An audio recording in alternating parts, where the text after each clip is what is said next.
Bonjour. Depuis l'automne, l'économie mondiale est dans une situation assez nouvelle. Elle subit un choc fort sur ses échanges.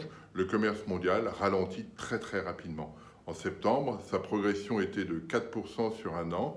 Au mois de janvier, il se contracte de moins 0,4%.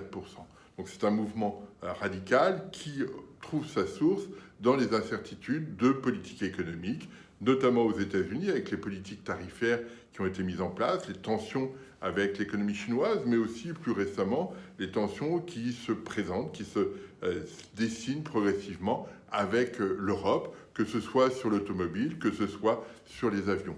Ces facteurs sont des sources d'incertitude et on commence à percevoir un changement d'attitude de la part des chefs d'entreprise.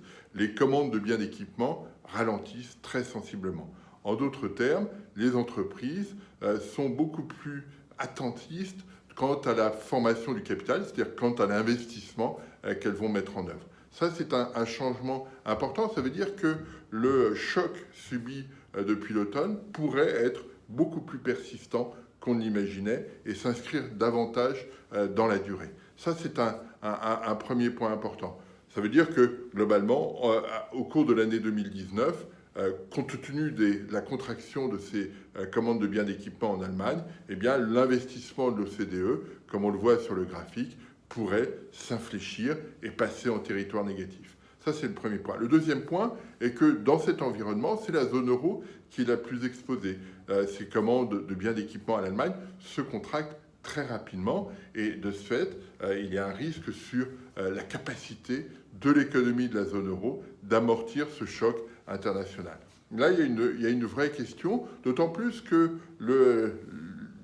l'ordonnancement des politiques économiques n'est probablement pas optimal en Europe. On a une politique monétaire qui est très accommodante, mais une politique économique qui est mal coordonnée, une politique budgétaire qui est trop restrictive pour amortir les chocs en provenance de l'extérieur.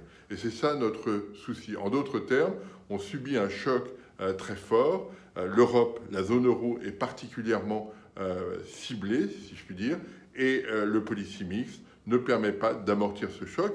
Et c'est là où il y a une vraie question. La politique économique doit permettre d'amortir le choc pour maintenir des tendances de croissance fortes et une croissance de l'emploi suffisante pour améliorer le bien-être de tous.